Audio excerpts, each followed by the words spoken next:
이번 인터뷰는 그냥 리플 CEO가 무슨 말을 했다더라 이 정도로 끝나는 얘기가 아닙니다. 이제는 주류 금융시장에서도 이 XRP를 진지하게 바라보고 있다는 걸 확실히 보여준 장면이었다고 생각합니다. 개인적인 판단으로는 최소 90% 이상 바닥이 나왔다고 보이는데, 여기서 특별한 이슈나 거시경제에 대한 악재가 없다면 지금 이 자리에서부터 점차 저점을 높여가면서 계단식 상승 후 슈팅이 나올 가능성이 매우 높을 듯 보입니다. 리플 최고 경영자 브래드 갈링하우스가 폭스 비즈니스와의 인터뷰에서 XRP 미래에 대한 중요한 업데이트를 발표했습니다. 이번 영상에서는 현지 시각으로 지난 12일 폭스 비즈니스에서 리플 CEO 브래드 갈링하우스가 어떠한 인터뷰를 했는지 쉽게 이해하실 수 있도록 내용을 정리, 요약해서 전해드릴 거고, 리플 차트에 대한 기술적 분석 내용도 다뤄보도록 하겠습니다. 미국 현지 시간으로 12일 리플 CEO인 브래드 갈링하우스가 폭스 비즈니스와의 인터뷰에 등장했습니다. 이번 인터뷰에서 XRP와 암호화폐 시장 전반에 대해 매우 낙관적인 전망을 내놨는데, 먼저 글로벌 시장에서 규제가 점점 명확해지고 있다는 점과 XRP를 받아들이는 국가들이 늘고 있다는 점을 강조했습니다. 실제로 미국에서는 XRP가 증권이 아니라는 1심 판결이 일부 구간에서 인정됐고, 이 판결 이후 리플은 여러 거래소에 재상장되면서 제도권 복귀 가능성을 높이고 있죠. 그리고 유럽은 이미 미카라는 암호화폐 관련 법을 만들면서 이 시장을 어떻게 관리할지 기준을 세운 나라 중 하나입니다.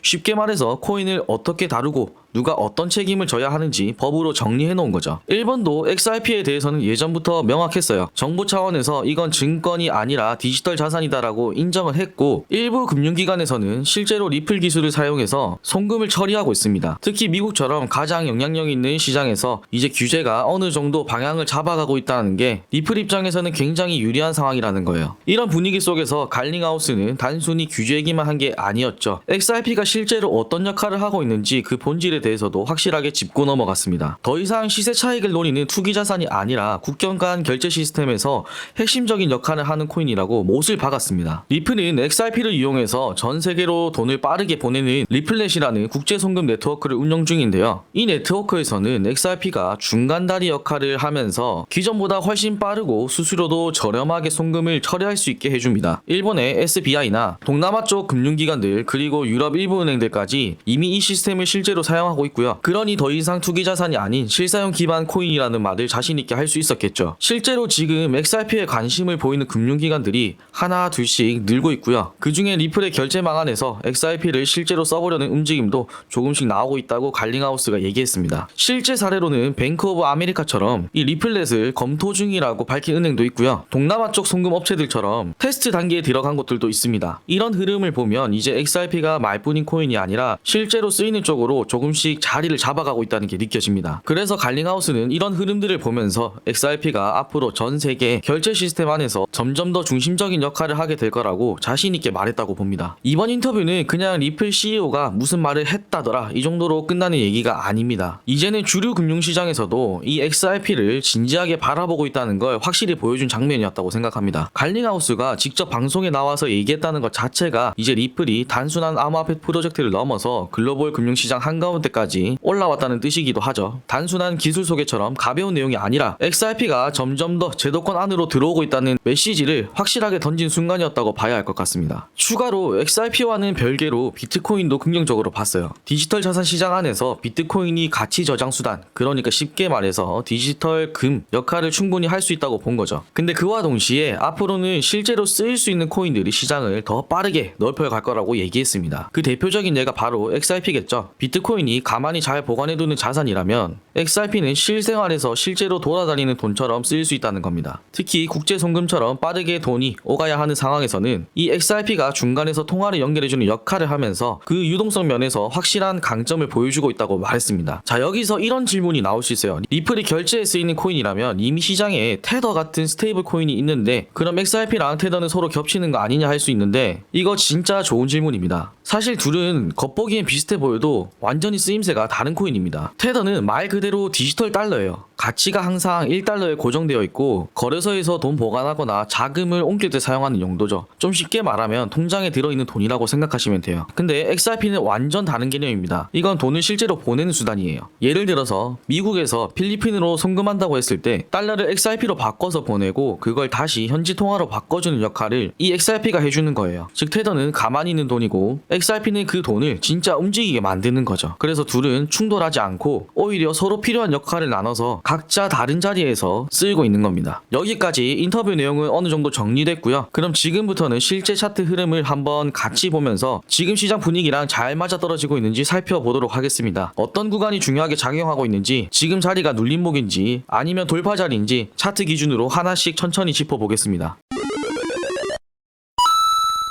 미 대통령 트럼프가 관세 부과에 대해 90일간 관세 유예를 발표하면서 가상화폐 시장뿐만 아니라 나스닥 그리고 국내 주식 시장에서도 반등 흐름이 나와주고 긍정적인 흐름을 보여주고 있습니다. 리플 같은 경우에는 저점을 찍고 반등 나온 폭이 대략 40% 가까이 나와주었는데 지금 구간이 아주 중요한 구간이라고 생각합니다. 리플이 본격적인 상승을 하기 전 저점과 이후 고점을 찍어준 구간에 대해서 피보나치 되돌림 도구를 사용해서 체크해보면 여기가 고점일 경우 하락에 대한 관점을 열어두고 봐야 하기 때문에 피보나치 되돌림 방향을 아래로 잡고 보도록 하겠습니다. 피보나치 되돌림이 뭔지 잘 모르시는 분들이 계실 텐데 간단하게 말씀드리자면 큰 상승 후에는 반드시 일정 비율로 하락하고 일정 비율로 하락한 후에는 반드시 일정 비율로 상승한다는 성질을 바탕으로 지지와 저항 수준을 확인해서 매수, 매도 구간을 찾는 전략입니다. 보통 0.5 구간이 투자자들이 가장 주목해서 보는 구간인데 여기보다 더 중요한 구간은 황금 비율로 알려진 0.618 구간입니다. 이 구간은 아주 강한 지지선 또는 저항선일 가능성이 매우 높아요. 따라서 현재 상승분에 대한 조정이 618까지 나왔고 이 구간에서 꼬리가 길게 달리면서 반등 흐름이 4월 7일에 나와주었죠. 이후 곧바로 치고 올린 흐름은 아니었지만 이 부분을 확대해서 보면 여기서도 마찬가지로 4월 7일에 나와준 저점과 반등 시 나와주었던 고점을 기준으로 피보나치를 적용시켜 보겠습니다. 4월 9일 9시에 해당 구간을 살짝 깨면서 그 아래 0.786까지 내릴 수 있는 음봉 캔들이 나왔지만 그 다음 봉에서 장악형 양봉 캔들이 나와주면서 곧바로 추세 전환을 해준 게 보이시죠? 결국 0.618 구간을 지켜줬기 때문에 되돌림이 성공적으로 나왔다고 볼 수 있습니다. 여기서 0.618 구간에 왔을 때 반등이 나와주지 않고 더 빠졌다면 마지노선으로 0.786까지는 열어두고 봐야 하는데 0.786마저 깨진다면 반등의 흐름은 보통 기대를 안 하는 게 좋고 추가 하락에 대한 준비를 해야 합니다. 다시 날봉 차트로 돌아와서 확인해보면 지금 피보나치 0.618 구간에서 반등이 명확하게 확인이 되었고 0.5 구간 위로 캔들이 안착해서 움직이고 있다는 점은 단기적으로 바닥을 형성했다는 가능성을 매우 높게 보여주는 시그널입니다. 개인적인 판단으로는 최소 90% 이상 바닥이 나왔다고 보이는데 여기서 특별한 이슈나 거시경제에 대한 악재가 없다면 지금 이 자리에서부터 점차 저점을 높여가면서 계단식 상승 후 슈팅이 나올 가능성이 매우 높을 듯 보입니다. 현재 지지 구간은 피보나치 되돌림 비율을 통해 기술적으로 체크가 완료된 상황이고 이제부터는 이 상승이 진짜 힘을 가졌는지 즉 지지 후 돌파라는 고전적인 패턴을 완성할 수 있느냐가 관건입니다. 중요한 점은 지지는 확인되었지만 저항은 아직 돌파되지 않았다는 거죠. 즉 지금 시점에서 무작정 출발선에 섰다고 단정 지을 수는 없고 저항에 눌리는 흐름이 반복된다면 다시 한번 지지선을 테스트하거나 횡보 구간이 길어질 가능성도 배제할 수 없습니다. 아직은 큰 상승에 대한 근거가 더 보강되어야 할 구간이라는 얘기죠. 지금 차트에는 하락하는 추세선이 두 개가 보이는데 이 중에서 더 가파르게 내려오고 있는 하락 추세 2를 먼저 뚫어주는 게 가장 중요합니다. 이 선을 깔끔하게 넘겨준다면 잠깐 눌렸다가 다시 올라가든 아니면 그대로 다음 큰 저항선인 하락 추세 1까지 한 번에 올라갈 수 있는 흐름이 만들어질 수 있어요. 반면 하락 추세 2를 돌파하지 못하고 재차 밀리게 될 경우에는 위에서 언급한 대로 박스권 횡보 흐름이 길어지는 시나리오 혹은 추가 조정이 나오는 시나리오도 고려해야 합니다. 4시간 봉 차트로 단기적인 방향성에 대해서 확인해보면 상승 흐름에 대해서는 긍정적으로 바라볼 수 있는 근거들이 많이 나왔습니다. 특히 최근 흐름만 봐도 저점을 조금씩 올려가고 있고 캔들 자체도 매수세가 들어온 흔적이 보이죠. 시장 분위기가 점점 살아나는 모습입니다. 제가 자주 사용하는 MACD 지표와 RSI 지표를 보시면 둘 다 기준점 위로 현재 올라와서 움직이고 있고 RSI 지표의 경우에는 이전에 과매도 구간을 몇 번 찍어주고 기준점 위로 지표가 올라온 것을 봤을 때 추세 전환의 시점이 되는 시그널이라고 판단됩니다. RSI가 여러 번 눌렸다가 올라온 것을 보면 이제는 더 이상 아래로 밀리기보다는 위쪽으로 방향을 잡은 걸로 볼 수 있어요. 예전에도 이런 구간에서는 추세가 바뀌는 경우가 많았습니다. 따라서 지표가 과매수 구간에 들어서는 순간부터 서서히 상승 흐름을 본격적으로 만들어내줄 수 있는 준비가 완료되었다고 보입니다. 지금부터는 천천히라도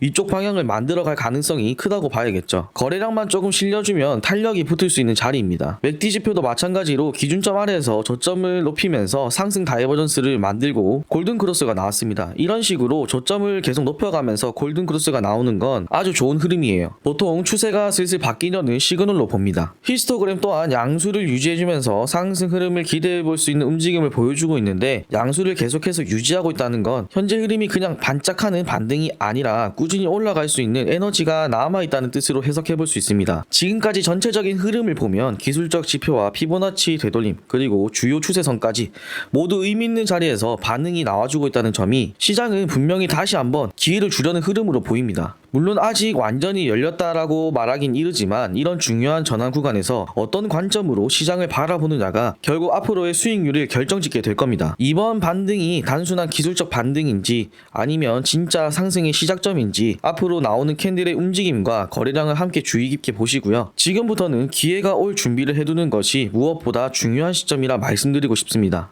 오늘 영상에서는 리플 CEO 갈링하우스의 인터뷰를 통해 XRP가 단순한 코인이 아니라 실제 전 세계 금융 시스템 안에서 어떤 역할을 준비하고 있는지 짚어봤고요. 그리고 차트 분석을 통해 지금 자리가 기술적으로 얼마나 중요한 위치에 있는지도 함께 확인해봤습니다. 오늘 전해드린 내용이 이해가 잘 되셨고 도움이 되셨다면 구독, 좋아요, 그리고 알림 설정까지 꼭 한 번씩 눌러주시고요. 영상 끝까지 시청해주셔서 감사하고, 다른 이슈나 빠르게 전해드릴 만한 내용 나오면 이해하기 쉽게 잘 정리해서 찾아오도록 하겠습니다.